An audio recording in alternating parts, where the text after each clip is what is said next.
Hello guys, কি অবস্থা? সবার কেমন আছেন? আপনারা সেই সকলে ভালো আছেন। তো আজকে আমি চলে আসলাম আরও একটা নতুন ভিডিও নিয়ে। তো গাইস, আজকে আমরা কোথায় আছি? তো আপনারা তো জানেন ইরান আর ইসরায়েল অনেকদিন যাবত যুদ্ধ চলতেছে।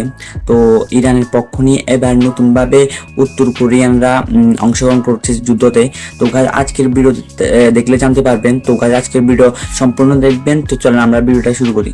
এটা প্লে করা যায়। Iran can't have a nuclear weapon. Iran Israel যুদ্ধ যখন ক্রমেই ভয়াবহ রূপ নিচ্ছে, তখন আন্তর্জাতিক মঞ্চে এক নতুন চমক। চীন রাশিয়ার পর এবার ইরানের পক্ষে সরাসরি অবস্থান নিল পরমাণু শক্তিধর দেশ উত্তর কোরিয়া। দেশটির সর্বোচ্চ নেতা কিম জং উন রাষ্ট্রীয়ভাবে ঘোষণা করেছেন ইরান একা নয় এবং উত্তর কোরিয়ার সেনাবাহিনী যুদ্ধ প্রস্তুতির সর্বোচ্চ পর্যায়ে রয়েছে। পুরোপুরি ইরানের পক্ষে। বুধবার পিয়ংইয়ং থেকে রাষ্ট্রীয় সংবাদ সংস্থা কেসিএনএ প্রকাশিত এক ঘোষণায় কিম জং উনের বক্তব্যে উঠে আসে তীব্র প্রতিক্রিয়া। তিনি বলেন, ইসরায়েলের সামরিক আগ্রাসন ও যুক্তরাষ্ট্রের একচেটিয়া নীতি আমরা গভীরভাবে পর্যবেক্ষণ করছি। ইরানের নিরীহ মানুষের রক্ত ঝরিয়ে এক ভয়ঙ্কর অপরাধ সংঘটিত হয়েছে, যা ক্ষমার অযোগ্য। এই প্রথমবারের মতো কিম জং উন প্রকাশ্যে ঘোষণা করলেন, এই যুদ্ধে ইরান একা নয়। কঠিন সময়ে আমরা বন্ধুদের ছেড়ে যাই না। উত্তর কোরিয়ার সেনাবাহিনী এখন সর্বোচ্চ সতর্কতায় রয়েছে। যুদ্ধ পরিস্থিতিতে প্রয়োজনে আমরা আমাদের দায়িত্ব পালনে পিছপা হব না। এ বক্তব্যে স্পষ্ট ইঙ্গিত মেলে যে কোনো সময় উত্তর কোরিয়া কৌশলগতভাবে ইরানের পাশে থাকতে প্রস্তুত।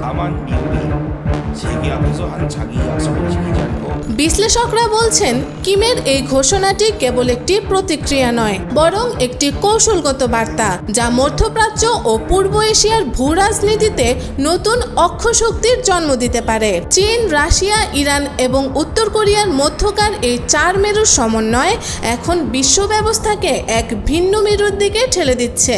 পিয়ংইয়ং থেকে প্রকাশিত বিবৃতিতে যুক্তরাষ্ট্রের প্রতি সরাসরি সমালোচনা এসেছে। কিম বলেন, ওয়াশিংটন কূটনীতির দরজা বন্ধ করে দিয়েছে। তারা এখন শুধু আগ্রাসনের ভাষা বোঝে। গোটা বিশ্বের নিরাপত্তা আজ প্রশ্নের মুখে। উত্তর কোরিয়ার পক্ষ থেকে জানানো হয়েছে, তাদের দূরপাল্লার ক্ষেপণাস্ত্র ইউনিট, বিমান প্রতিরক্ষা ব্যবস্থা ও সমুদ্রপথে মোতায়েনকৃত সাবমেরিনগুলো সর্বোচ্চ প্রস্তুত অবস্থায় রাখা হয়েছে। দেশটির প্রতিরক্ষা মন্ত্রণালয় বলেছে, আমাদের স্ট্র্যাটেজিক কমান্ড এখন টেকনিক্যালি যুদ্ধ প্রস্তুত। সাম্রাজ্যবাদী শক্তির কোনো অগ্রগতি আমরা সহ্য করব না।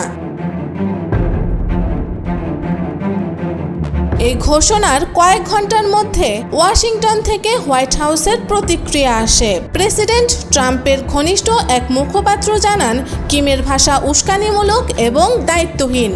তিনি বলেন, আমরা আমাদের মিত্রদের পাশে আছি। কেউ যদি এই যুদ্ধকে আন্তর্জাতিক পরিসরে আনার চেষ্টা করে, তবে তার ফলাফল ভয়াবহ হবে।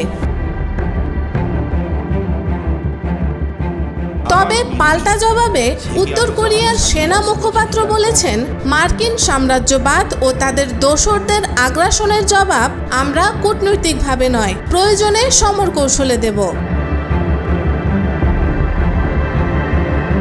এই উত্তপ্ত প্রতিক্রিয়াগুলোর মাঝে ইরান কিম জং উনের অবস্থানকে স্বাগত জানিয়েছে। তেহরান থেকে প্রকাশিত এক প্রতিক্রিয়ায় বলা হয়, বিশ্ব আজ দেখছে ন্যায়ের পথে দাঁড়ানোর মতো সাহসী নেতারা এখনো আছেন। উত্তর কোরিয়ার এই সমর্থন ইরানের প্রতিরোধকে আরও দৃঢ় করেছে।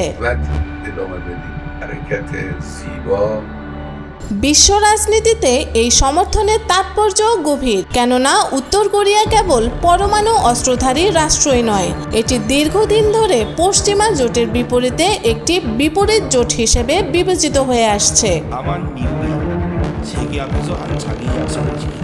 বিশেষজ্ঞদের মতে, চীন, রাশিয়া, উত্তর কোরিয়া এবং ইরান, এই চার দেশের মধ্যে একটি ভূ রাজনৈতিক অক্ষশক্তির গঠন আজ বাস্তবতার মুখোমুখি, যার ফলাফল হতে পারে একটি নতুন স্নায়ুযুদ্ধ বা তৃতীয় বিশ্বযুদ্ধের আগাম প্রস্তুতি।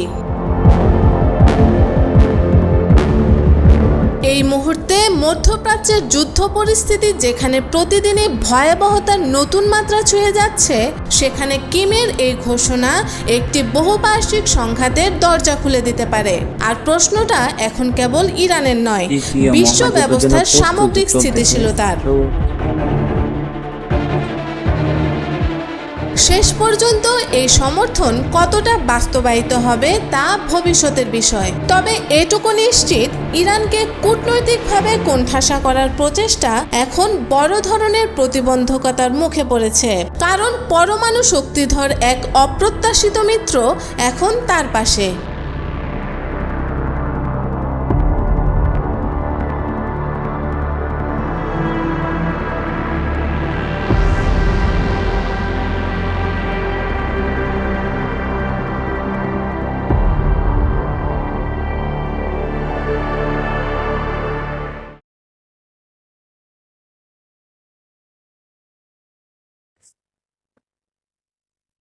এই ভিডিওর মাধ্যমে আমরা এটা জানতে পারলাম যে এখন বর্তমান ইরানের পক্ষে উপস্থিত হচ্ছে উত্তর কোরিয়ানরা। তো গাইস, এই উত্তর কোরিয়ানরা অনেকভাবে প্রস্তুতি নিচ্ছে যুদ্ধ করার জন্য। এটা হতে পারে তৃতীয় যুদ্ধ। তো গাইস, আজকের ভিডিও এ পর্যন্ত।